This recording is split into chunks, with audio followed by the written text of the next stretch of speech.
షోర్ Bibles. ఈ వాక్యము నా పాదములకు దీపమును, నా త్రోవకు వెలుగునే ఉన్నది. The word is a lamp and my feet and a light and my path. తెచ్చేసి కూర్చోండి. దేవుని అతి పరిశుద్ధ నామానికి మహిమ, ఘనత, ప్రభావం కలుగాక. దేవుని వాక్యం చదువుకొని దేవుని వాక్యాన్ని ధ్యానం చేద్దాము. లూకా సువార్త 15వ అధ్యాయము 18, 19 వచనాలు చదువుతున్నాను, గమనించండి. నేను లేచి నా తండ్రి యొద్దకు వెళ్ళి, తండ్రి, నేను పరలోకమునకు విరోధముగాను నీ ఎదుటను పాపము చేసి తిని, ఇక మీదట నీ కుమారుడనని అనిపించుకున్నటకు యోగ్యుడను కాను. నన్ను నీ కూలివానిలో ఒకనిగా పెట్టుకొనుమని అతనితో చెప్పుదని అనుకొని లేచి తండ్రి వద్దకు వచ్చాను. దేవుని స్తోత్రం, హల్లెలూయా. ఈ రెండో కుమారుడు మరి తండ్రి వద్ద నుంచి ఎలా వెళ్ళిపోయినాడో, వెళ్ళిపోయిన తర్వాత ఏమేం చేసాడు ఇవన్నీ నేర్చుకున్నాం. గత కొన్ని వారాల నుంచి దేవుడు మనతో మాట్లాడుతున్నాడు. ఇవన్నీ ఎందుకు మాట్లాడుతున్నాడు? మనం నేర్చుకోవడానికి. మనం నేర్చుకోవాలి. మనందరం తప్పుపోయిన కుమారులమే. ఈ లోకంలో ఎక్సెప్షన్, నో ఎక్సెప్షన్. మనందరం తప్పుపోయిన కుమారులు వంటి వారమే. లేచి తండ్రి వద్దకు రావాలనే దేవుడు మనతో మాట్లాడుతున్నాడు ప్రతి వారం కూడా. ఓకే, ఏమన్నాడమ్మా అతను? 18 రోజులు ఎంత చక్కని మాటలు నుంచి చూడండి అక్కడ. ఎస్, నేను లేచి, నేను నేను తప్పు చేసింది ఎవరు? తప్పు చేసింది ఎవరు? కుమారుడు. తప్పు చేసింది ఎవరు ఇక్కడ? నేను. ఎవరి కాళ్ళు చెప్పుకుంటే నేను. మనందరూ కూడా దేవునికి వ్యతిరేకంగా తప్పు చేసిన వాళ్ళమే. నేను లేదా మనము. లేచి ఎక్కడి నుంచి లేవాలి? ఎక్కడి నుంచి లేచాడు ఆయన? పాపంలో కొట్టుమిట్టాడుతున్నాడు. పందుల పొట్టుతో కూర్చుంటున్నాడు. పందుల దగ్గర కూర్చున్నాడు.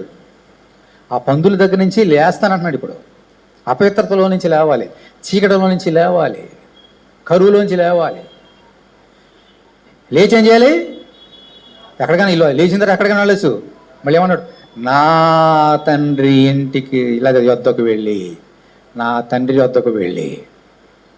ఇది అందరూ కూడా, అందరూ ఎవరన్నా ఏ స్థితిలో ఉన్నారో, ఏ స్థితిలో పడిపోయినారో గమనించుకొని ఆ స్థితిలోంచి లేచి ఎక్కడికి వెళ్ళాలమ్మా?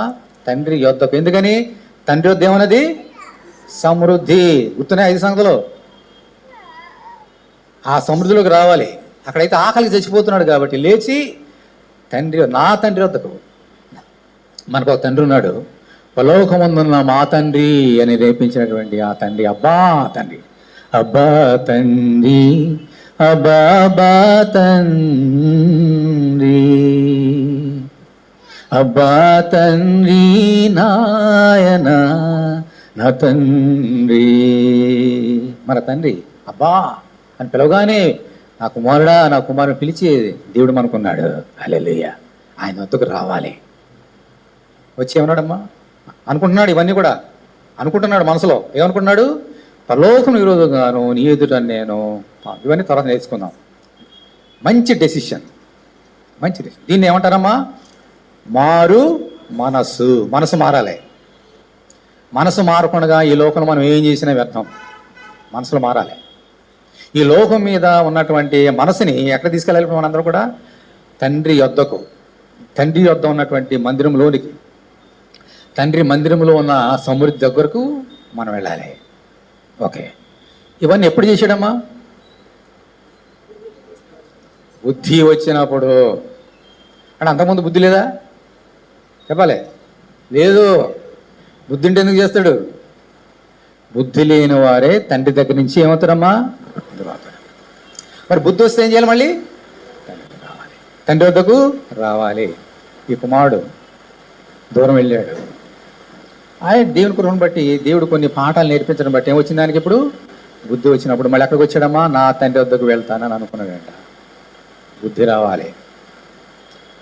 గత వారంలో కొంచెం బుద్ధి గురించి కొంచెం దేవుడు మాట్లాడాడు. ఈరోజు పూర్తిగా మాట్లాడతాడు. బుద్ధి అంటే ఏమిటో నేర్చుకుందాం. ఓకే, మనం నేర్చుకోవాలి కదా. మనకు కూడా బుద్ధి ఉందా లేదా? ఒక బుద్ధి లేకపోతే మనం కూడా ఒకసారి దేవుని దూరం అయిపోతాం, దేవుని మందిరం దూరం అయిపోతాం, దేవుని కృపకు దూరం అయిపోతాం, దేవుని సమృద్ధికి దూరం అయిపోతాం. మనలో బుద్ధి ఉందా లేదా? అలా బుద్ధి అంటే ఏమిటి నేర్చుకోవాలి. అలా బుద్ధి అంటే నేర్చుకోవాలంటే అలా బుద్ధి ఎలా లేకుండా ఎలా ఉండాలి అది కూడా నేర్చుకోవాలి ముందు. కీర్తనల గ్రంథము 32వ అధ్యాయం తీయండి. కీర్తనలు 32. కీర్తనల గ్రంథము 32 చదువుతున్నాను చూడండి. 9వ వచనం. కీర్తనలు 32:9 చదువుతున్నాను చూడండి. బుద్ధి జ్ఞానములు గల గుర్రములనుందా? ఏముందమ్మా అక్కడ?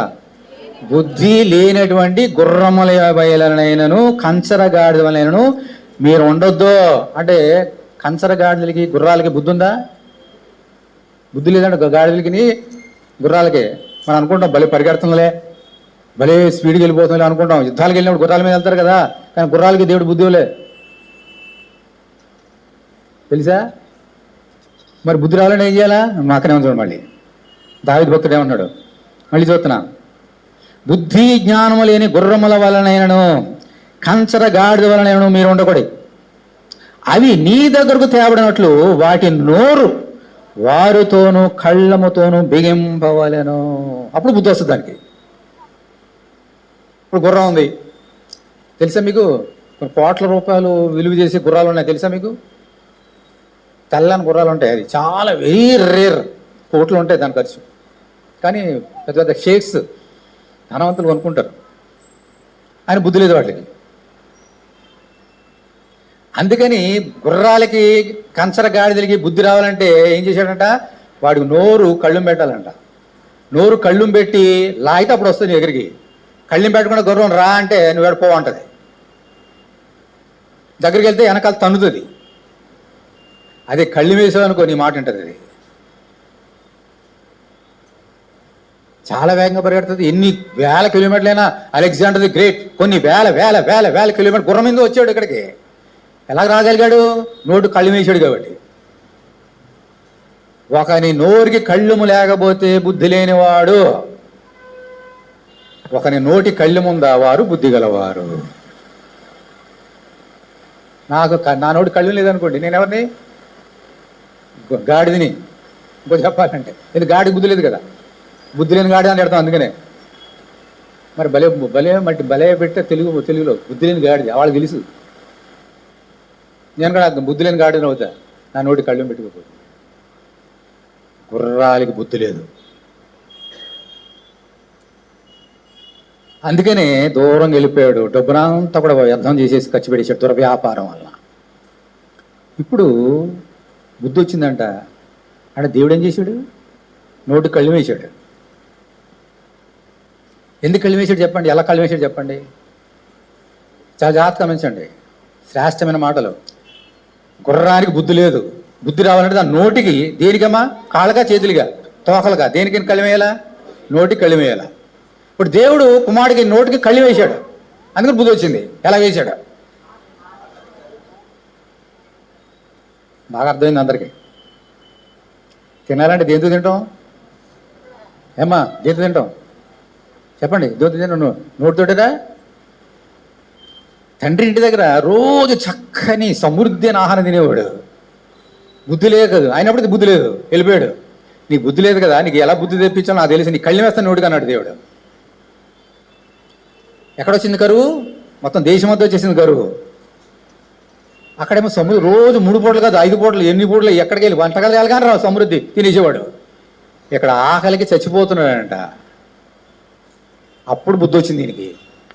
ఇక్కడ నేను ఆకలికి, నా తండ్రి ఇంట్లో సమృద్ధి ఉన్నది, ఇక్కడ ఆకలికి నేను చచ్చిపోతున్నాను అని ఎప్పుడు వచ్చింది? దేవుడు నోటి కళ్ళు వేసాడు కాబట్టి. తిన్నా తిండి లేదు. నోటి కళ్ళు వేస్తే గుర్రం తినగలుగుతుందా? తింద కదా. కళ్ళు వేసేసాడు దేవుడు, తిన్నా తిండి లేదు. అప్పుడు వచ్చిందాడు బుద్ధి. అప్పుడు అనుకున్నాడు నేను లేచి నా తండ్రి వద్దకు వెళ్ళి తండ్రి పరలోకం ఎరుగా నీకు ఎరుగా అనుకుంటున్నాను. అప్పుడు అనుకున్నాడు బుద్ధి వచ్చినప్పుడు. ఈ లోకంలో చాలా మందికి బుద్ధి లేదు. అందులో నేను ఒకడిని.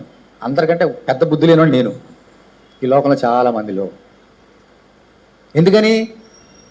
దేవుని మాట వినకపోవటం వలన, దేవుని దూరం అవటం వల్ల మనం ఏమవుతామో తెలియక దూరం అయిపోయి బుద్ధి లేని వారమై గుర్రం వలె దోవ తప్పి వెళ్ళిపోతాం, కంచర గాడిదోలు వెళ్ళిపోతాం. దేవుడు చెప్తున్నాడు నువ్వు అలా చేయొద్దు, కుమారుని చూసి నేర్చుకో. నా కుమారుడికి నేను కళ్ళెం పెట్టా, అప్పుడు బుద్ధి వచ్చింది వాడికి. గుర్రాలకి కళ్ళెం పెడుతున్నా, గాడిదలకి కళ్ళెం పెడుతున్నా, అప్పుడు బుద్ధి వస్తున్నాయి. చెప్పిన మాట వింటాయో లేకపోతే వినవవి. గుర్రం ఎంత కోటు పెట్టుకున్నా దాని నోటి కలివేయకపోతే విందో, మాట విందో. తను కూర్చోబెట్టుకోదు పైన, మాట విందో. ఈరోజు మన దేవుని మాట వినాలంటే మనకేం కావాలమ్మా? బుద్ధి కావాలి. దేవుడు మన నోటికి కళ్ళు వేయకముందే మనం వేసుకోవాలి కళ్ళెం. దేవుడు కళ్ళు వేస్తే మనకు చాలా బాధ, ఇన్ని శ్రమలు అనుభవించాలి. ఆ పెద్ద కుమారుడికి ఏమైనా ఈ శ్రమలు అనుభవించాడా? ఇంకో కుమారుడు ఉన్నాడు, పెద్ద కుమారుడు ఉన్నాడు కదా, అతనికి ఎన్ని శ్రమలు వచ్చినాయి? ఆ పెద్ద కుమారుడికి ఇంట్లోనే ఉన్నాడు హాయిగా తండ్రి దగ్గర. అన్న ఎందుకని? ఇంటి దగ్గరే ఉన్నాడు, సమృద్ధి, బుద్ధి ఉంది అతనికి. ఇతను బుద్ధి లేదు కాబట్టి వెళ్ళిపోయాడు. కళ్ళు వేసి లాక్కొచ్చాడు దేవుడు.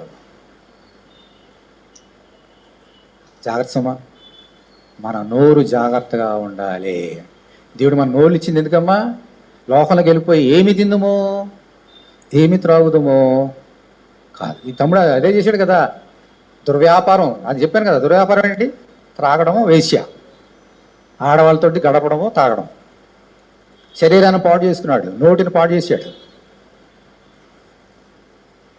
సిగరెట్ పెట్టి ఉంటుంది, కొనుక్కోడానికి వెళ్తాం, 10 రూపాయలు 20 రూపాయలు. అంతకుముందు చిన్నప్పుడు 10 రూపాయలు, ఇప్పుడు 100 రూపాయలు ఉంటుందేమో. అయితే అక్కడ మాట రాస్తారు, అక్కడ చిన్న ఏముంటుంది తెలిసి ఎప్పుడు చదివారు? తాగివాళ్ళు ఇప్పుడు చదవరదండి. సిగరెట్ త్రాగుట ఆరోగ్యానికి ప్రమాదం అని రాస్తారు కింద. అది చదవడం, కొనేసుకోవడం, తాగేయడం, వెళ్ళిపోవడం పైకి, కిక్ ది బకెట్. ఎప్పుడైతే ఎవరనుకుంటారో వాళ్ళు చెప్తున్నారు, బాబు నువ్వు తినినా, ఇదిగో మందు తాగినా, సారా తాగినా నీ ఆరోగ్యానికి హానికరం వాళ్ళు చెప్తారు. మనం పట్టించుకొని తాగేస్తాం, తినేస్తాం, వెళ్ళిపోతాం పైకి. జాగ్రత్త సుమా, మన నోటికి ఏం చేయాలమ్మా? అందుకని దేవుడు అన్నాడు, నీవు తిండిపోతూ అయిన విడలా నీ నోటికి ఖడ్గమ్మ పెట్టుకోనమో అన్నాడు దేవుడు. నువ్వు తిండిపోతువా? కొంతమంది పొద్దున్న సాయంకాలం తంటేనే ఉంటారు. కొంతమంది మా ఇంట్లో కూడా ఒకళ్ళు ఉండేవారు, ఎప్పుడు చూసిన వంటగదిలోనే ఉంటారు వాళ్ళు. నా చిన్నప్పటి నుంచి చూసేవాడు, ఎప్పుడు చూసిన వంటగదిలోనే, ఎప్పుడు ఎవరు లేనప్పుడు వెళ్ళి తినేటప్పుడు వచ్చాడు. కొంతమంది ఉంటారు అలాగే. పాపం ఏంటి ఆకలేస్తాం, మేము ఏం చేస్తాం? తప్పని కూడా అనలేం పాపం. వాళ్ళకి అలా వచ్చేసి ఆకలి వచ్చి మనం ఏం చేస్తాం? అయితే దేవుడు అంటున్నాడు, నీ నోటికి ఖడ్గం పెట్టుకో, నోటి కళ్ళు వేసుకో. ఎంత తినాలో అంత తిను, ఎంత మాట్లాడో అంత మాట్లాడు. ఎక్కువ మాట్లాడొద్దు, ఇక్కడ తక్కువ మాట్లాడు. ఎక్కువ తినవద్దు, తక్కువ తిను. ఎక్కువ తిండి ఏమవుతుంది? డాక్టర్ అమెరికా డాక్టర్లే కదా, అక్కడ పరిగెత్తాలి. తక్కువ తింటే అప్పుడు పరిగెత్తాలి, ఆరోగ్యం బాగోపోతే నీరసం వస్తుంది. ఎక్కువ తిన్నా తప్పే, తక్కువ తిన్నా నీ నోట్లోంచి ఎక్కువ మాటలు మాట్లాడినా తప్పే, తక్కువ మాట్లాడినా తప్పే. మరి అన్నీ చేయాలంటే ఏం చేయాలా? దేవుని స్తుతించాలా, దేవుని స్తోత్రం ఆలాలే, ప్రార్థన చేయాలా. అప్పుడు మన నోటికి ఏం చేస్తున్నాం? కళ్ళెం పెట్టుకుంటున్నాం. అందుచేత తప్పుపోయిన కుమారువాలే లేదా రెండో కుమారువాలే మనం బుద్ధి రావాలంటే, మన నోటి కళ్ళెం పెట్టుకోవాలంటే మనం ఏం చేయాలమ్మా? నోటితోటి ప్రార్థించాలి, దేవుని అందు విశ్వాసం ఉంచాలి, దేవుని మందిరానికి వచ్చి స్తుతించాలి. అప్పుడు మనం ఏం చేస్తాం? మనకు మనమే నోటి కళ్ళెం పెట్టుకుంటున్నాం. ఎవరికి మనం సాయం చేయక్కర్లేదు. దేవుడు మనకి కళ్ళెం పెడితే భరించలేం. మనం అందుకని ముందు చేసుకోవాలి. అందుకని ఇందాక చదువుకున్నాం కదా, ఇది యెహోవా ఏర్పాటు చేసినదే, దీనిని మనం సంతోషించి ఉత్సహించుదాము. ఎలాగూ స్తుతిగానములు చేయొచ్చు దేవుని స్తోత్రం హల్లెలూయా. నీ నోటితో ప్రార్థనలు, నీ నోటితో స్తుతులు ఎప్పుడైతే ఉంటున్నాయో, నీ నోటికి నువ్వేం చేస్తున్నావు? కళ్ళెం పెట్టు. ఇంకోసారి నేను ఎప్పుడైనా మాట్లాడితే ఒకసారి ఆలోచన చేస్తావు. ఆలోచన చేయట్లేదంటే నీళ్ళు స్తుతులు లేవు, ప్రార్థన లేదు. అందుకనే ఇష్టమైన మాట్లాడేస్తున్నావు. మరి దేవుడు కళ్ళెం పెట్టాడు, నువ్వు భరించలేవు. మళ్ళీ నేను భరించలే. అది రాకముందే మనం ఏం చేయాలమ్మా? తప్పుపోయిన కొనవాలే, నేర్చుకోవాలి. ఎక్కడికి రావాలి? తండ్రి వద్దకు రావాలి. దేవుని స్తోత్రం హల్లెలూయా. ఓకే. సో గాడిదలకి గుర్రాలకి ఏమి లేవమ్మా? లేవు. మనం ఎవరు గాడిదలం, గుర్రాలమా? మనం దేవుని బిడలం, దేవుని పోలుకున్న వారం. మరి మనకేముండాలి? ఓకే. ఒకటి బుద్ధి రావాలంటే ఏం చేయాలమ్మా? నోటికి కళ్ళెం పెట్టుకోవాలి. ఇంకోటి ఏం చేయాలి చూద్దాం.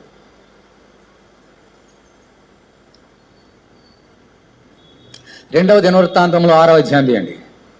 రెండవ దినవృత్తాంతములు 6వ అధ్యాయం.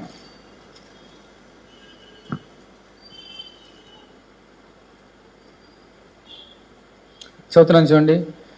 మరి మహా చక్రవర్తి సొలొమోను జ్ఞాని, ఈయన బుద్ధి జ్ఞానం కలవాడిన మనం నేర్పిస్తున్నాడు ఈరోజు బుద్ధి అంటే ఏంటో. ఆయన దేవునికి మందిరం కట్టి ఆయన చక్కని ప్రార్థన చేశాడు. నోటి కళ్ళు చక్కగా పెట్టుకొని దేవుని స్తుతిస్తూ ప్రార్థన చేస్తున్నాడు. ఎలాగో చూద్దాం. రెండవ దినవృత్తాంతం 6వ అధ్యాయం 36వ వచనం. బలిపీఠం దగ్గర బలులు అర్పిస్తూ స్తుతులు చేస్తూ ఇలా ప్రార్థన చేస్తున్నాడు. అందరు తీశారమ్మా?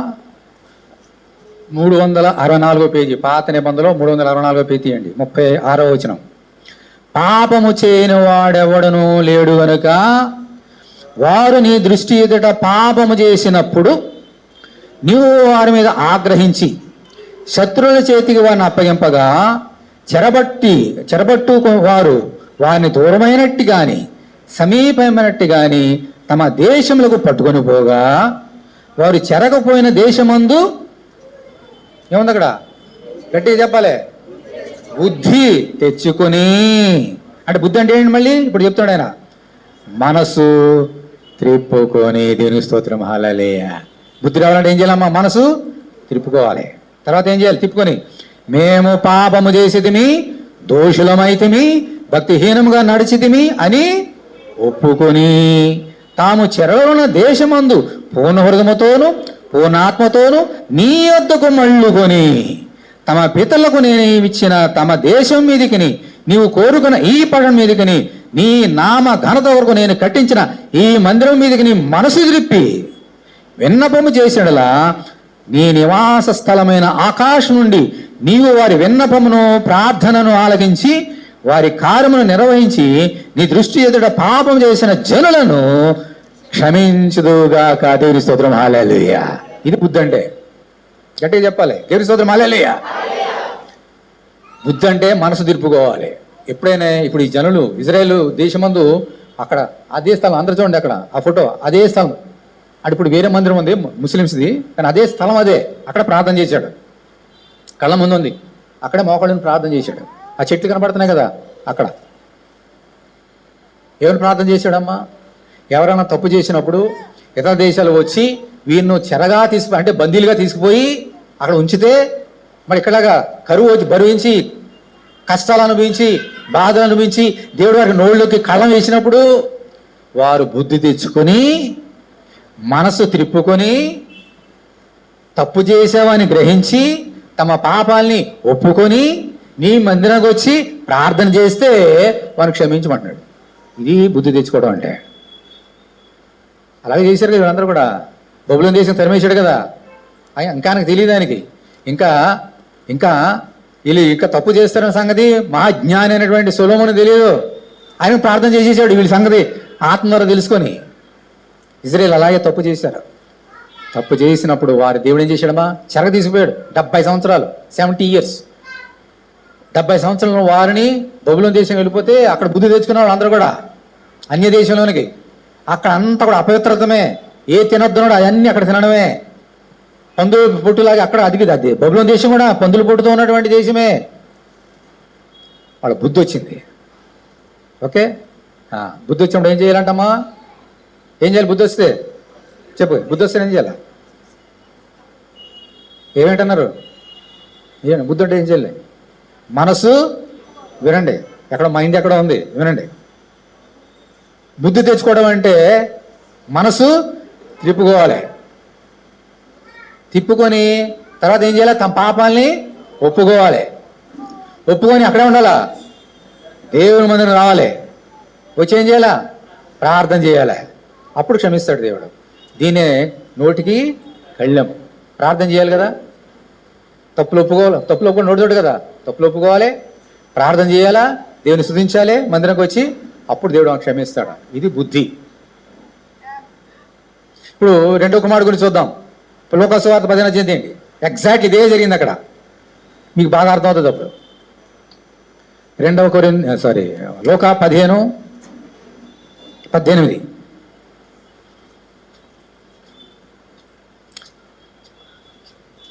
లోకా 15:18. నేను లేచి నా తండ్రి వద్దకు వెళ్ళి, తండ్రి నేను పరలోకముకు విరోధముగాను నీ ఎదుటను పాపము చేసి తిని. మరి ఏం చేస్తున్నాడు ఈయన? ఇదే బుద్ధి. నోటి కళ్ళెం పెట్టుకుంటున్నాడు. నేను లేచి నా తండ్రి వద్దకు వెళ్ళి నీ పరలోకం విరోధంగాను నీకు ఎదుటను నేను పాపము చేసి తిని ఒప్పుకుంటాను అనుకుంటున్నాడు. ప్రార్థన తండ్రి దగ్గరికి వెళ్ళి వేడుకుంటాను అనుకుంటున్నాడు. అందుకని లేచి తండ్రి దగ్గరికి వచ్చాడు. ఇదే బుద్ధి. అందుచేత మనం ఎప్పుడైనా తెలిసి తెలియక ఒకసారి తెలియజేస్తాం, చాలా మట్టుకు తెలియజేస్తాం, తెలిసేవారు చేయరు. చాలా మటుకు 90% తెలియజేస్తాం.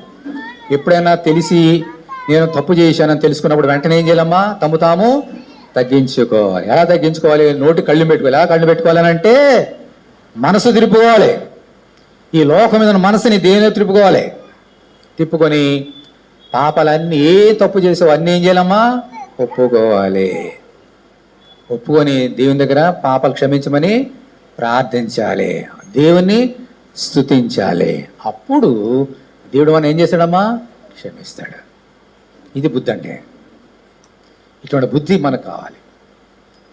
ఇందాక చెప్పిన రీతిగా సొలొమోనే చెప్పాడు కదా, ఈ లోకంలో పాపం చేయని వాడు ఒక్కడనూ లేడని చెప్పాడు కదా. ఎవరు లేరు, అందరూ పాపం చేసిన వారమే. కాబట్టి మనం కూడా ఏం చేయాలమ్మా? మనసుల్ని తిప్పుకోవాలి. అంత ఈజీ కాదు. నా బాడీ ఉంది, ఎంత ఈజీ అమ్మా లేదు చెప్పడం, ఎంత ఈజీ అమ్మా. కానీ మనసు తిప్పడం అంత ఈజీ కాదు. పట్టుకుంటాడు, వెనకాల ఒకటి పట్టుకుంటాడు. చెప్పండి, నీ చేతులు లేదు అది. నీ హృదయమైనా నీ మనస్సైనా తిప్పడం అనేది అంత ఈజీ కాదు. దేవుడు ఒక ముట్టుగా ఇస్తేనే తిరుగుతాం. లేకపోతే లోకం ఎలా ఎందుకు ఎలా ఉంటుంది? ఇంత విచ్చలవిడిగా ఎందుకు ఉంటుంది లోకం? లోకమా చాలు నీ స్నేహం, చాలు నీ స్నేహం. స్వస్తి, గుడ్ బై. అది బుద్ధి అంటే. తప్పుకున్నవాడికి ఈరోజు ఏమొచ్చిందమ్మా? బుద్ధి. దేని స్తోత్రం, హల్లెలూయా.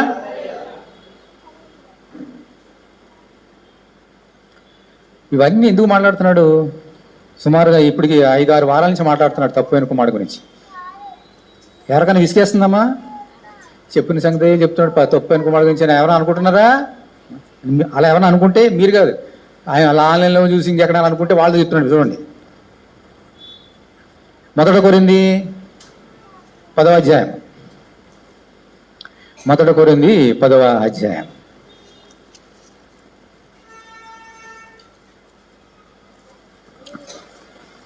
7వ వచనం చదువు. అందరూ బైబిల్ అంతా తీయండి. 152వ పేజీ, కొత్త నిబంధనలో 152వ పేజీ, 7వ వచనం.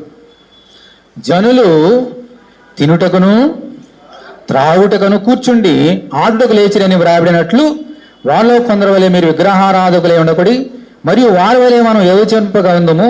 వాళ్ళు కొందరు వ్యభిచరించినందున ఒక్క దినమున 23,000 మంది కూలిరి. మనము ప్రభువును శోధింపకుందాము. వారిలో కొందరు శోధించి సర్పం వలన నశించిరి. మీరు సణగకుడి, వారిలో కొందరు సణిగి సంహారకుని చేత నశించిరి. ఇప్పుడు మాట్లాడుతున్నాడు దేవుడు. 11వ వచనం చూడండి. ఇప్పుడు ఈ సంగతులు దృష్టాంతములుగా వారికి సంభవించి యుగాంతమందున మనకు ఎవరు మాట్లాడండి? ఏముంది? చదవండి గట్టిగా గట్టిగా గట్టిగా. ఎవరికి? అందులో నువ్వున్నా నేనున్నా. మనకు బుద్ధి కలగడానికి ఇవి రాయించి పెట్టాడు. మన బుద్ధి రావడానికి ఇన్ని వారాల నుంచి ప్రతి వారం మనతోటి మాట్లాడుతున్నారు. మళ్ళీ చదువుతున్నా 11వ వచనం. ఈ సంగతుల దృష్టాంతం వారికి సంభవించి యుగాంతమందున మనకు బుద్ధి కలుగుటకై వ్రాయబడేను. అంటే మన బుద్ధి ఉందా లేదా? లేదు. కాబట్టి బుద్ధి కలగడానికి దేవుడు మనతో ఆ కుమారుని మన ముందు పెట్టి మనతో మాట్లాడుతున్నాడు. అలక్ష్యం చేయదు సుమా. చిన్నప్పుడు నుంచి వింటున్నావా అనుకుంటున్నావా? ఇలా ఎప్పుడైనా దేవుడు నీతో మాట్లాడా? హల్లెలూయా. మనకి బుద్ధి రావాలి.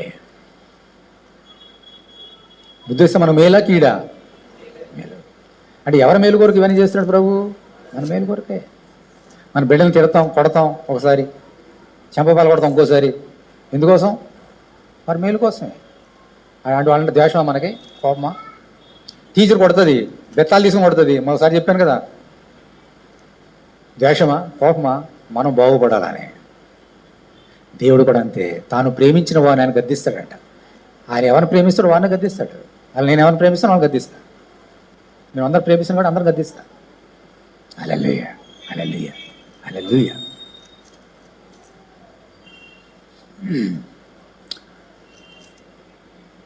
ఇప్పుడు చాలా శాస్త్రమైన సంగతి ఉందో చూద్దాం.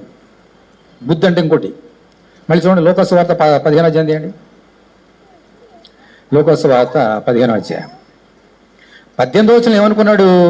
నేను లేచి నా తండ్రికి వెళ్ళి, తండ్రి నేను పరలోకం విరోధముగాను ఎదురుగా నేను పాపం చేసి నీకు మీద నీ కుమారుని అనిపించుకున్నట్టు యుగుడును కాను, నన్ను నీ కూలి వాళ్ళు ఒకరిగా పెట్టుకుని అనతో చెప్పుకొని లేచి తండ్రి వద్దకు వచ్చాను. ఇక్కడ బుద్ధి అంటే మూడోది ఉంది, ఇంకో సంగతి. మొదటిది ఏమొచ్చింది? బుద్ధి లేదు. దేవుడు నోటి కళ్ళని పెట్టి బుద్ధి తెచ్చాడు. అప్పుడు మనసు తిప్పుకున్నాడు. తండ్రి దగ్గరికి వెళ్ళి తప్పు ఒప్పుకుంటాను అనుకున్నాడా? ఇదే ఇప్పటి వరకు ఏమనుకున్నాడు? అనుకున్నాడు. అనుకొని అక్కడే ఉన్నాడా? ఏముంది అక్కడ చూడండి 18వ వచనం. ఇదే అందరూ చేసే తప్పు ఇదే. 18 నీకు విరోధంగా నీ ఎదురైన పాపం చేసింది, ఇక మీద నీ కుమారుని అనిపించుకోవడానికి యోగ్యుడు కాను, నన్ను నీ కూలి వారు ఒకరిగా పెట్టుకోమని అతనితో చెప్తున్నాను అనుకొని, తర్వాత ఏముందమ్మా? లేచి తన తండ్రి యొద్దకు వచ్చిన దేవుని స్తోత్రం. హల్లెలూయా, హల్లెలూయా. ఇది నిజమైన బుద్ధి. మూడో సంగతి బుద్ధిలో. చాలామంది చాలా రకాలుగా అనుకుంటాం, కానీ చేయం. సిగరెట్ తాగకూడదు అనుకుంటాం. 31వ తారీఖు రాత్రి డిసెంబర్ 1వ తారీఖున 10 పెట్లు కాలిపోతాయి అక్కడ కింద. అనుకుంటాం చాలా. ఎప్పుడు అబద్ధాలు చెప్పకూడదు అనుకుంటాం అంతే. దొంగతనం చెబుతాను దొంగ అనుకుంటాడు అంతే.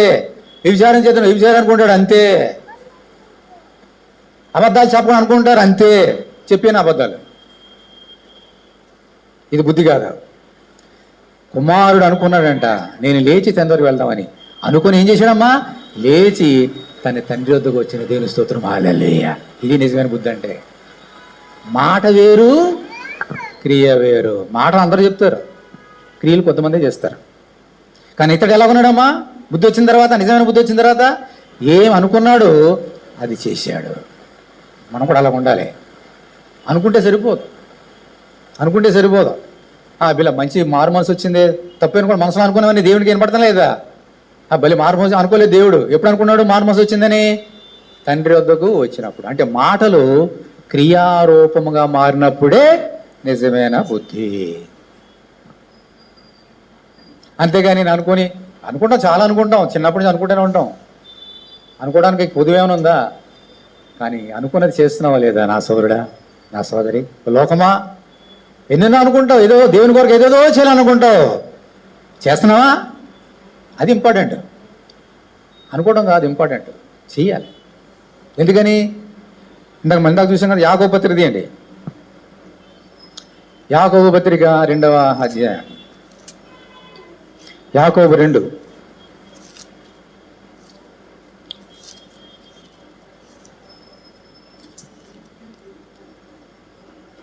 211వ పేజ్, నూతన నిబంధనలో 211. యాకోబు రాసిన పత్రిక 2వ అధ్యాయము 14వ వచనం చదువుతున్నా చూడండి. 14. నా సహోదరులారా, క్రియలు లేనప్పుడు ఎవడైనా తనకు విశ్వాసం గలదని చెప్పినడలా ఏం ప్రయోజనం? అటు విశ్వాసం రక్షింపగలదా? సహోదరుడైనను దిగంబరులైన ఆనాటికి భోజనం లేకున్నప్పుడు మీలో ఎవరైనను శరీరముకు కాల్సిన వాడిని ఇయ్యగా సమాధానం వెలుడి, చలి కాచుకొనడి, తృప్తి పొందుడని చెప్పినట్లా ఏం ప్రయోజనము? అలాగే విశ్వాసము క్రియ లేనిదైతే అది ఒంటిగా ఉండి మృతమైనదగును.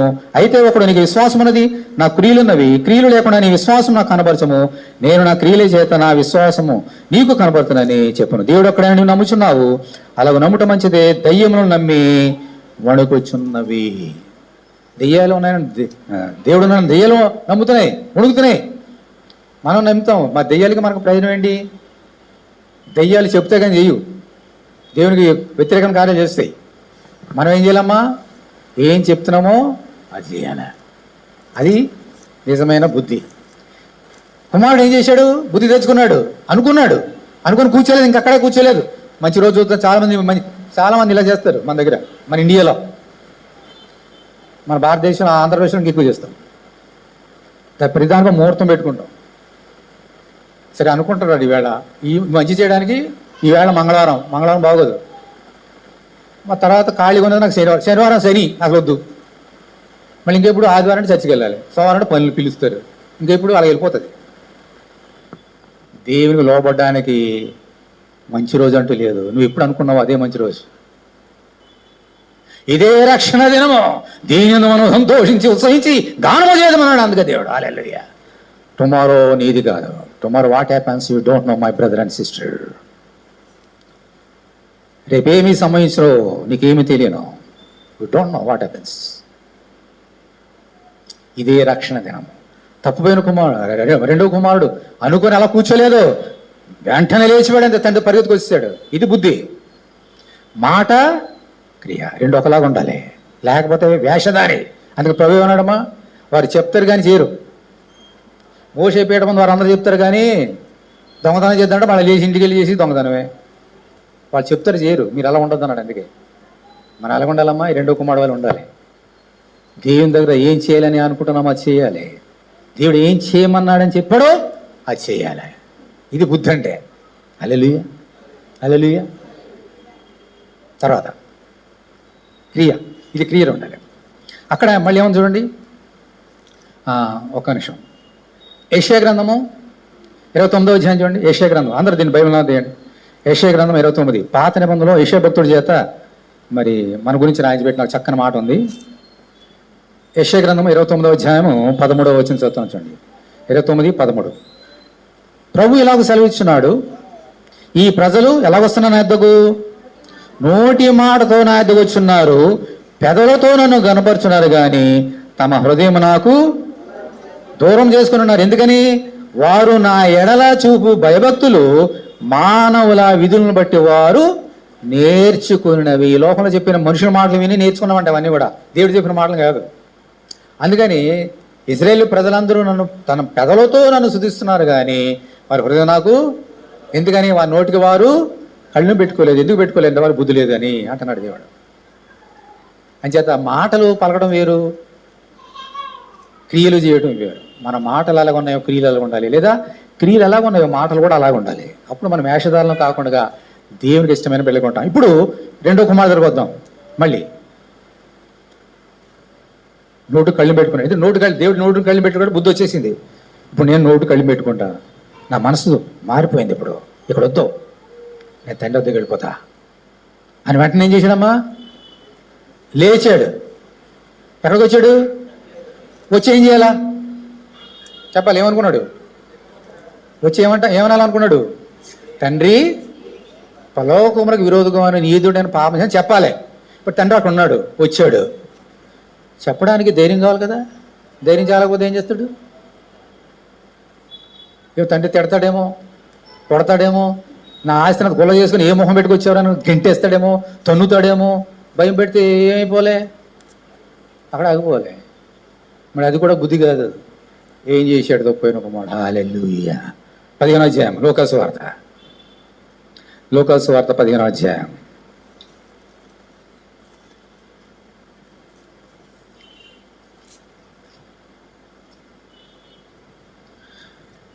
వచనం. ఇక మీద నీ కుమారుని అనిపించుకున్నాడు యోగుడిని కారణం నీ కూలివారులు ఒకనిగా పెట్టుకుని మీ అతను చెప్తున్నాను. లేచి తండ్రి వద్దకు వచ్చాను. ఇప్పుడు అందరూ కూడా అమ్మా చూడండి 21వ వచనం, 21. అప్పుడు ఆ కుమారుడు అతనితో, తండ్రి నేను పరలోకమునకు విరోధముగాను నీ ఎదుడను పాపం చేసి తిని ఇక మీదట నీ కుమారుడిని అనిపించుకున్నకు యోగ్యుడను కానని అనేను. అంటే ఏం చేశాడు? ఏమనుకున్నాడో అది చేశాడు. వచ్చాడు, వచ్చి తండ్రికి వచ్చి భయపడిపోయి తిడతాడేమో, కొడతాడేమో, ఆస్తి అంతా పాడు చేసాడు అనుకోలే.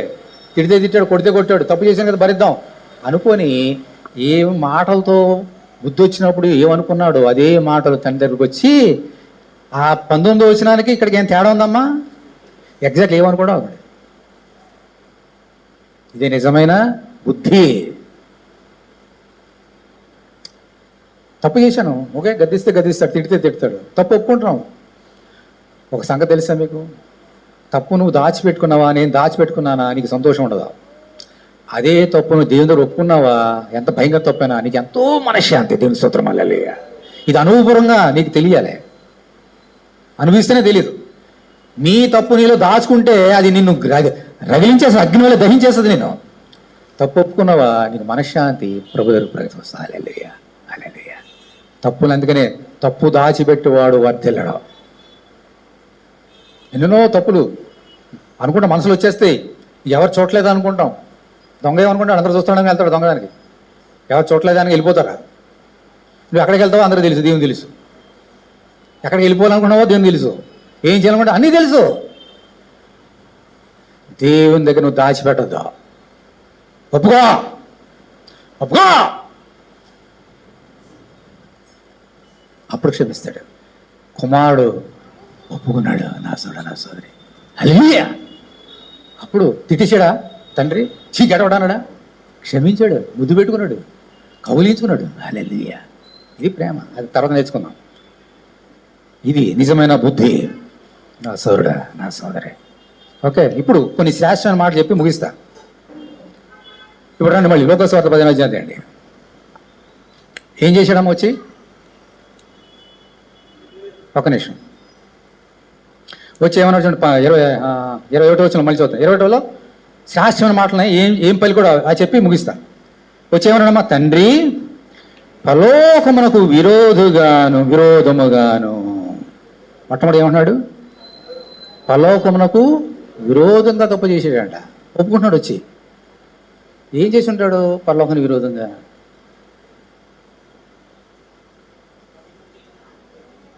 చెప్పాలి. శబాష్ శబాష్, అందరూ చెప్పలు కొట్టండి ఎస్సరికి. Correct correct. దేవుడు ఏమన్నాడు? ద్వితీయోపదేశకాండం తీయండి. ద్వితీయోపదేశకాండం 5వ అధ్యాయం తీయండి. ద్వితీయోపదేశకాండం 5వ అధ్యాయం 16 వచ్చిన చదువుతాను చూడండి. 16 150 పేజీ, పాత నిబంధన 150 పేజీ. 10వ అధ్యాయంలో 5వ అధ్యాయం ఏమిటమ్మా? ఇప్పుడు చదువుతున్నాను చూడండి. నీ దేవుడనే యెహోవా నీకు అనుగ్రహించే దేశంలో నీవు దీర్ఘాయుష్మంతుడై నీకు క్షేమము అగునట్లు నీ దేవుడనే యెహోవా నీకు ఆజ్ఞాపించులాగున నీ తండ్రిని నీ తల్లిని సన్మానింపుము. హల్లెలూయా హల్లెలూయా. పిల్లలు ఏం చేయాలంటమ్మా? తల్లిదండ్రులని సన్మానించాలి. సన్మానించడం ఏంటి? చాలాసార్లు చెప్పాను కదా. అంటే సాలు కప్పడాలా? తండ్రి తల్లి చెప్పిన మాటని బిడ్డలు ఏం చేయాలమ్మా? వినాలి. ఏ వయసులైనా సరే. యేసుక్రీస్తు దేవుడే ఉండి తన తల్లిదండ్రులు లోబడ్డాడు. వాళ్ళెవరు? కార్పెంటర్స్. ఎవరో యోసేపును మరియా. అయినప్పుడు ఆయన దేవుడే ఉండి వాళ్ళకి లోబడ్డాడంట. ఎందుకని? ఆ ఆజ్ఞ ఇచ్చింది ఈయనే కదా. నువ్వు దీర్ఘాయుష్యం ఉంది, దేవుడు నీకు క్షేమం ఇవ్వాలంటే నీ తల్లిదండ్రులు సన్మానించమని ఈయన చెప్పాడు కాబట్టి మనకు నేర్పించాడు. ఈరోజు తల్లిదండ్రులకి మనం ఏం చేయాలమ్మా? పిల్లలందరూ వినండి. ఏం చేయాలి? తల్లిదండ్రులకి ఎదురు చెప్పాలా? చెప్పిన మాట వినాలా లేదా? వింటున్నారా? పిల్లలందరూ కూడా తల్లిదండ్రుల మాటలకి వినాలి. లేకపోతే మనకేం లేదనమాట, బుద్ధి లేదు. అంతే. బుద్ధి వచ్చినప్పుడు తండ్రి మొట్టమొదటిగా పరలోకం విరోధం పాపం చేశాను. ఎందుకంటే దేవుడు చెప్పాడు కదా, తల్లిదండ్రులను ప్రేమించమని. నేను ప్రేమించలేదు తండ్రిగా, సన్మానించలేదు, నీ మాట వినలేదు, వెళ్ళిపోయి నేను దూరంగా. అందుకే నా తండ్రికి, పరలోకం తండ్రికి వ్యతిరేకంగా నేను పాపం చేస్తున్నా అంటున్నాడు కదా. అందుకని ఇదే దేవుడు ద్వితీయోపదేశం రాసిన దేవుడే లేవీయులను ఒక మాట రాశాడు. ఏంటి చూద్దాం చూడండి. లేవీకాండం దాని ముందే ఉంటుంది. ద్వితీయోపదేశం ముందు, సంఖ్యాకాండం ముందు 19వ అధ్యాయము, లేవి 19.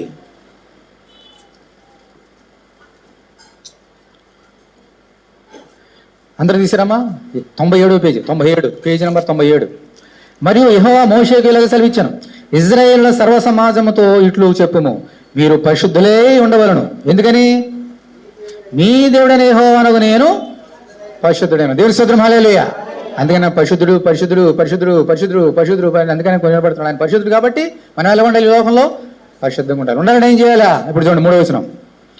మీలో ప్రతివాడు తన తల్లికి తన తండ్రికి భయపడవలను, నేను నియమించిన విశ్రాంతి దినములను ఆచరింపవలను, నేను మీ దేవుడినైనా యెహోవాను. ఎంత స్టాచ్యూని వాడబడుతుంది వినండి. చాలా చాలా లోతైన సంగతే. ప్రతి వాడు అంటే ప్రతి కుమార్తె, ప్రతి కుమారుడు తన తల్లికిని తండ్రికిని భయపడాలంట. మళ్ళీ వెంటనే ఏమన్నాడు చెప్పండి? చూసి చెప్పండి, ఏమన్నాడు దేవుడు? విశ్రాంతి దినమును ఆచరించుటకు. మళ్ళీ ఏముంది చూడండి. 3వ వచనంలో తల్లిదండ్రులు భయపడడం మాత్రం అనలేదు. తర్వాత ఏమన్నాడు చూడండి, నేను నియమించిన విశ్రాంతి దినమును ఆచరింపవలను, ఎందుకంటే నేను ఇది దేవుడు నిర్మాణం. ఇది ఎందుకన్నాడు మళ్ళీ? 5వ ఆజ్ఞ ఏంటి? ఇలా చెప్పుకున్నాం కదా, నీ తల్లిదండ్రులు సన్మానించు, అయిపోయింది. విశ్రాంతి దినం ఎన్నో ఆజ్ఞది? దానికి దీనికి ఇంకేంటి? పైగా అది 4 ఇది 5. ఇక్కడ ఏమన్నాడు? రివర్స్ చేసి 5 పెట్టి కింద 4 పెడతాడు. ఏంటిది? తల్లిదండ్రులు భయపడడానికి విశ్రాంతికి ఏంటి ఏం లింక్ ఏంటి? ఇదే బుద్ధి అంటే. నీ తల్లిదండ్రుల మాట వినకుండగా, నీ తల్లిదండ్రులను ఘనపరచకుండగా, వారి మాట వినకుండగా ప్రతి విశ్రాంతి దినమున ఆదివారం వచ్చి నన్ను సేవించినా నీకు వ్యర్థమా. ముందు నీ తల్లిదండ్రుల మాట విని అప్పుడు మందిరానికి రా అన్నాడు దేవుడు. అందుకని పెట్టాడు అలా రివర్స్ చేసి. 5వ అధ్యాయం 4 పెట్టి అక్కడ మార్చాడు. అక్కడ దేవుని మాట వినకుండా ప్రతి ఆదివారం దేవుని మందిరికి వచ్చినా వ్యర్థం. అందుకని పెదవులతో నన్ను గనపరుస్తున్నారు కానీ వారి హృదయం నాకు దూరం ఉందని. అందుకని యెషయా 29 అధ్యాయం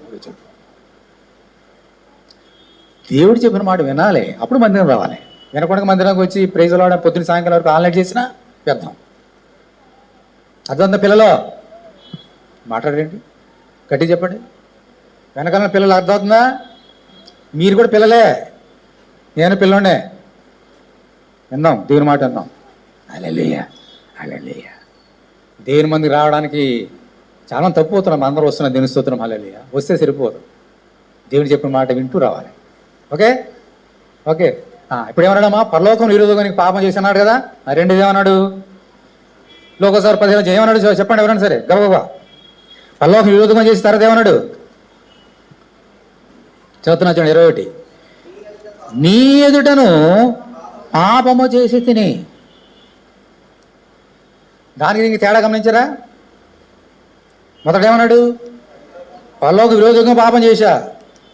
మరి ఇప్పుడు కూడా తండ్రి నీకు కూడా విరోధంగా పాపం చేశాను అనాలి కదా, అనట్లేదు. ఏమన్నాడు? నీ ఎదుట నేను పాపం చేసి తిని. నీ ఎదుటను నేను పాపం చేశా. తండ్రి పరలోకంలో ఉన్నాడు, మనకు కనపడ్డా ఆయన. ఆయనకు మనందరం కనపడతాం, ఆజ్ఞ రూపంగానే మనకు కనపడతాడు ఆయన. కానీ ఇప్పుడు తండ్రి నా ఆస్తిలో భాగం ఇచ్చామని ఎలా మాట్లాడాడు ఆయన? తండ్రి ఎదుటే నిలబడి మాట్లాడాడు. తండ్రి ఎక్కడో ఉంటే ఫోన్ చేసి వెళ్ళిపోతాను అనలేదు కదా, ఎదుటే నిలబడ్డాడు. తండ్రి అంటే ఎదురుగానే పెట్టుకున్నాడు. తండ్రిని పెట్టుకొని మొహంలో చూసి నా వాసన నాకు ఇచ్చేయి అని ఎదుటనే తీసుకుని వెళ్ళిపోయాడు ఆయన. నీ ఎదుట నేను పాపం చేశా, క్షమించు. హల్లెలూయా. ఇది బుద్ధి. నీ ఎదుట నేను పాపం చేశా, నీ మాట వినలే, దూరంగా వెళ్ళిపోయా.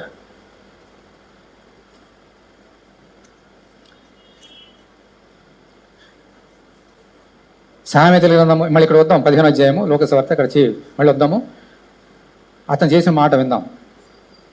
సామెతల గ్రంథము 1వ అధ్యాయం అండి. సామెతల గ్రంథము 1వ అధ్యాయం. సామెతల గ్రంథము 1వ అధ్యాయం.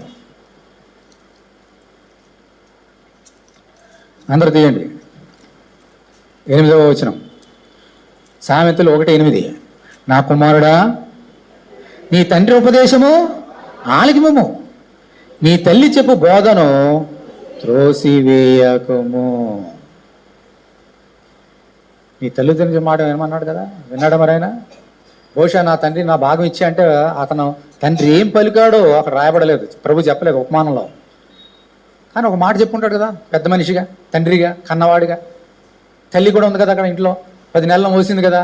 బాబు నువ్వు చేసిన తప్పురా, ఒకసారి ఆలోచన చేసుకోరా, నీకేం తక్కువైంది ఇక్కడ, నీకేం కావాలో అడుగు, ఇస్తాడు తండ్రి అని చెప్పుండొచ్చు కదా తల్లి. తండ్రి కంటే ఎక్కువ బాధ ఎవరికమ్మా? తల్లికి కదా. ఎందుకంటే 10 నెలలు మోసింది కాబట్టి ఆమెకి ఎక్కువ బాధ కదా. విన్నాడా? వెళ్ళిపోయాడంట. అంటే ఏం చేశాడన్నమాట? తండ్రి ఎదుట పాపం చేశాడు. అది ఒప్పుకుంటున్నాడు. ఇప్పుడు మనం కూడా తెలిసి తెలియక ఈ లోకంలో ఉన్న తల్లిదండ్రులు కూడా వ్యతిరేకంగా తప్పు చేసి వారిని బాధ పెడుతుంటాం. హల్లెలూయా. తప్పు సుమా, తప్పు సుమా. ఎందుకని తెలియదు కాబట్టి. సరే, తర్వాత తెలిసినట్లే చేశాడు. అలాగ మనము ఉండకూడదు. తల్లిదండ్రులు చెప్పిన మాటని మనం మూడోది ఏం చేశాడు? మళ్ళీ లోకస్వార్త 15వ అధ్యాయం. లోకస్వార్త 15వ అధ్యాయం 21వ వచనం. తండ్రి, నేను పరలోకమునకు విరోధముగాను నీ ఎదుట పాపం చేసిని. తర్వాత ఏమన్నాడు? మూడవది, ఇక మీదట నీ కుమారుని అనిపించుటకు యోగ్యుడను కాను. I not worthy to be thy son. నీ కుమార్తెగా నీ కుమారుడు ఉండడానికి నాకు అర్హత లేదు. చూసారా? ఏంటి దీన్ని ఏమంటారు? నిజమైన బుద్ధి దీన్ని ఏమంటారు తెలుసా? చెప్తా చూడండి. యోహాను సువార్త 1వ అధ్యాయం. మళ్ళీ ఇక్కడ వద్దాం. యోహాను సువార్త 1వ అధ్యాయం అండి. యోహాను సువార్త 1వ అధ్యాయం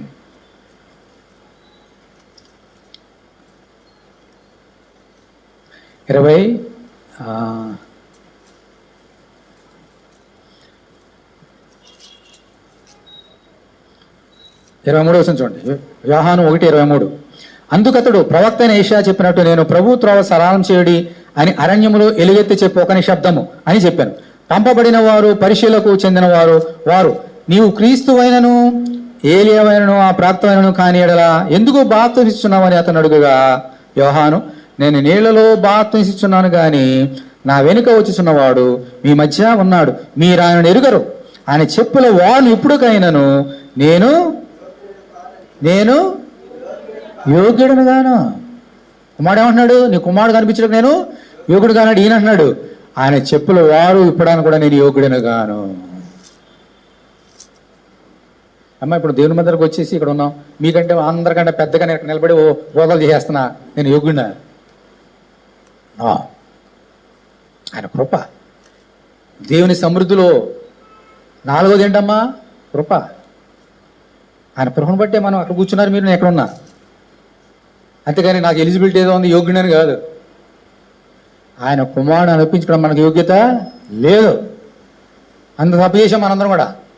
అయినప్పటికీ దేవుని కృప చేత మనము దేవుని మందిరంలో సమృద్ధిని అనుభవిస్తున్నాము. హల్లెలూయా, హల్లెలూయా. మనము యోగ్యులము కాము. హల్లెలూయా. ఏమన్నాడమ్మా యోహాను? నేను వంగి ఆయన చెప్పుల వారు ఇప్పుడుకైనా నేను యోగ్యుడిని గాను. కుమారుడు సంగతి తర్వాత ఆయన చెప్పుల వారు కూడా ఒక యోగ్యుడిని గాను. ఎందుకన్నాడు ఈ మాట? 3వ అధ్యాయం తీయండి. యోహాను సువార్త 3వ అధ్యాయం. యోహాను సువార్త 3వ అధ్యాయం.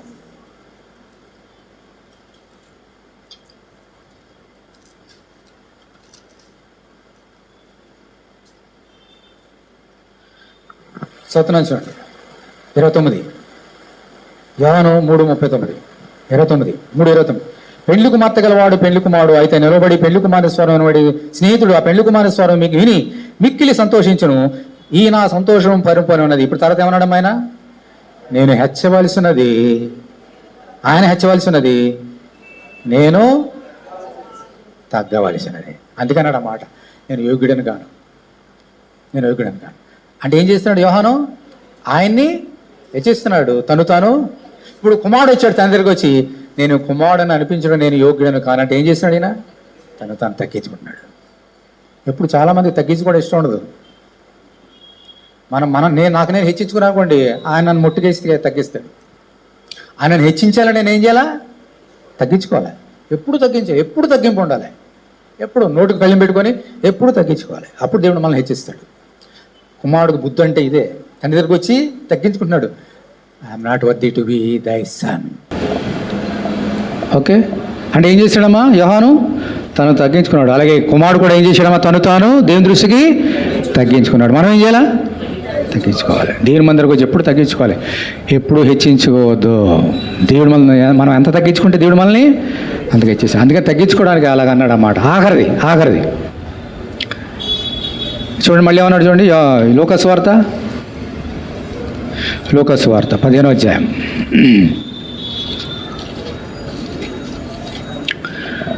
వచనం. నేను పరలోకమునకు విరోధముగాను ఎదుడను పాపం చేసి తిని ఇక మీదట నీ కుమారుడిని అనిపించుకున్నకు యోగ్యుడను కానేను. ఇక మీదట నీ కుమారుని అనిపించుటకు నేను యోగ్యుడను కాను. ఓకే, అంటే ఏం చేశాడమ్మా? ఒక్క నిమిషం. అనుకుని ఏమన్నాడు? మళ్ళీ 19వ వచనం చూడండి, ఇక్కడ లేని మాట అక్కడ ఒకటి ఉంది. 19వ వచనం, 19వ వచనం చూడండి. ఇప్పుడు నీ కుమారుని అనిపించుకుని యోగుడను కాను, నన్ను నీ కూలివారిలో నొకనిగా పెట్టుకుందామని అతనితో చెప్పుదని అనుకుని తండ్రి దగ్గరికి వచ్చాను. ఏమనుకున్నాడు? నేను యోగుని గాను, ముగిస్తున్నా వినండి, నీ కుమారుడు ఉండాలి యోగుని గాను. మరి నాకున్న యోగ్యత ఏంటి? కూలివాడు. కాబట్టి కూలివాడుగా పెట్టుకో అని అనాలని అనుకున్నాడు, కానీ అనలేదు. ఎందుకు అనలేదు? వచ్చేవారు నేర్చుకుందాం ఎందుకు అనలేదో. కానీ అనుకున్నాడు కదా, కుమారుడు గాను నేను ఎవరిని ఇప్పుడు? కూలివాడిని. ఓకే, ఏంటి ఎందుకు అన్నాడు మాట? నిర్గమకాండము 12వ అధ్యాయం తీయండి. నిర్గమకాండము 12వ అధ్యాయము. నిర్గమకాండము 12వ అధ్యాయము 43, 55వ పేజీ పాత నిబంధనలు. అందరు తీసిరమ్మా. నిర్గమ 12:43. మరి యెహోవా మోషే అహరోనుతో ఇట్లనెను, ఇది పస్కా పండుగను గూర్చిన కట్టడ, అన్యుడెవడను దాన్ని తినకూడదు, కానీ వెండితో కొనబడిన దాసుడు సున్నతి పొందినవాడైతే దాన్ని తినవచ్చును. ఇప్పుడు 45వ వచనం చూడండి. పరదేశీయు, తర్వాత ఏముందమ్మా? కూలికి వచ్చిన దాసుడును దాన్ని తినకూడదు. ఆ కూలి వానికి అర్హత లేదో. పస్కా పండుగ గురించి దేవుడు మోషే ద్వారా ఇచ్చినటువంటి కట్టడ, ఆజ్ఞ. పరదేశులు తినవద్దు, ఎందుకంటే వాళ్ళు సున్నతి లేదు. ఎవరన్నా దాసులుగా ఉన్నారా, కూలివారుగా ఉన్నారా, వాళ్ళు కూడా తినడానికి వీల్లేదు. అంటే కూలివానికి పస్కా పండుగందు వధింపబడిన పస్కా పశువు మాంసంను తినే అర్హత లేదు. అదే కుమారుడైతే, ఇంట్లో కుమారుడు కూలివాడు, కుమారుడికి ఏం చేస్తాడు? పస్కా గవ్వ తినేస్తాడు. మరి కూలివానికి అది అంటున్నాడు ఆయన వచ్చి, ప్రభువా తండ్రి, నేను నీ కుమారుడు అనిపించిన యోగుడిని గాను, నేను ఎవరిని? ఇప్పుడు కూలివాణి, నీ కుమారుని గాను. అంటే నీ కుమారుడుగా ఉన్నటువంటి అప్పుడు ఉన్నటువంటి హక్కులు ఇప్పుడు నాకేమీ లేవు. ఇప్పుడు నేను ఇంకేం అడగను, ఆశ ఇచ్చేయి, నాకు బట్టలు కొను, పండగ వచ్చింది బిర్యానీ పెట్టి, ఎందుకంటే నీ కుమారుని కాదు, ఇప్పుడు నేను కూలివాడిని, నాకు అర్హత పోగొట్టుకున్నాను, నాకు అర్హత లేదు. ఇప్పుడు కూలివాడిని, నాకు అర్హత లేదు. నీ ఇంట్లో కుమారుడు వాళ్ళు ఉండడానికి అర్హత లేదు, కూలివాడిని. మై గాడ్, ఇది బుద్ధి అంటే ఎంత చక్కని కుమారుడు అన్నామైనా, ఎంత చక్కని కుమారుడు. అందుకనే తండ్రి అతను ఏం చేశాడమ్మా? క్షమించాడు. హల్లెలూయా. తండ్రి అతను క్షమించాడు, ఎంత బుద్ధి వచ్చింది కాబట్టి. పరలోకం యోగంగా నీ కొరకు పాపం చేశా, నీ ఎదురు పాపం చేశా, నీ కుమారుని కాను, యోగ్యత లేదు, నేను కూలివాణ్ణి. అందలేచినవండి. హల్లెలూయా. ఎలా ఉన్నాం మనం? ఎలా ఉన్నాం ఈ లోకంలో? తండ్రి ఎదుట తగ్గించుకుంటున్నామా, హెచ్చించుకుంటున్నామా? నా సోదరి, ఒకసారి పరీక్ష చేసుకుందాం. బల్లో చేయబోతున్నాం, నో ఎక్సెప్షన్. ఇంతగా జ్ఞాని చెప్పాడు కదా, మహాజ్ఞాని, ఏ భేదం లేదు, అందరూ పాపం చేసిన వారే. అయితే బుద్ధి తెచ్చుకొని, మనసు తిరుపుకొని, నీ మందిరంకి వచ్చి ప్రార్థన చేసి క్షమించమని అడిగితే వాడిని క్షమించమన్నాడు. ఇదిగో ఈరోజు ఇప్పుడు ఈ క్షణం నిన్ను క్షమించడానికి, నన్ను క్షమించడానికి చేతులతో రక్తం కార్చినటువంటి యేసయ్య నీ ముందున్నాడు, నీ ఎదుట. ఆయన రక్తం ఉంది, ఆయన శరీరం ఉంది. నా సోదరి, నీకు తెలిసి నువ్వేం చేస్తున్నావు? దుర్వ్యాపారం, త్రాగుడు, వ్యభిచారము, తండ్రికి అవిధేయత, ఆజ్ఞలకు విధేయత, నీకు తెలిసి నువ్వేం చేస్తున్నావు? పరీక్ష చేసుకో.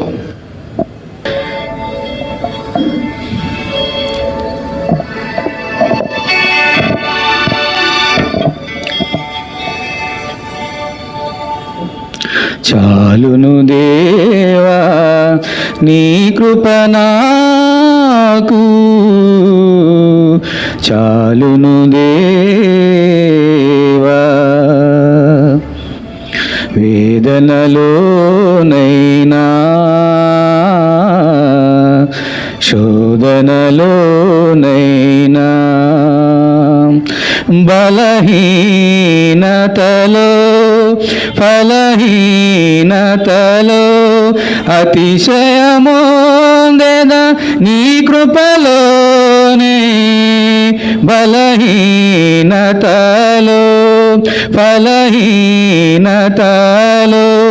అతిశయమోందెద పొందేద నీ కృపలోనే పాడెద దేవా మనసారా పాడెద దేవా మనసారా కొనవు పిరిదాకా వేదనలోనైనా శోధనలోనైనా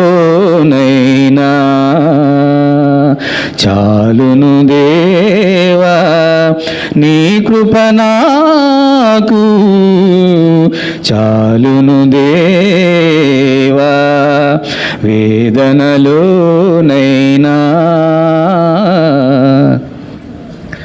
శోధనలో నైనా.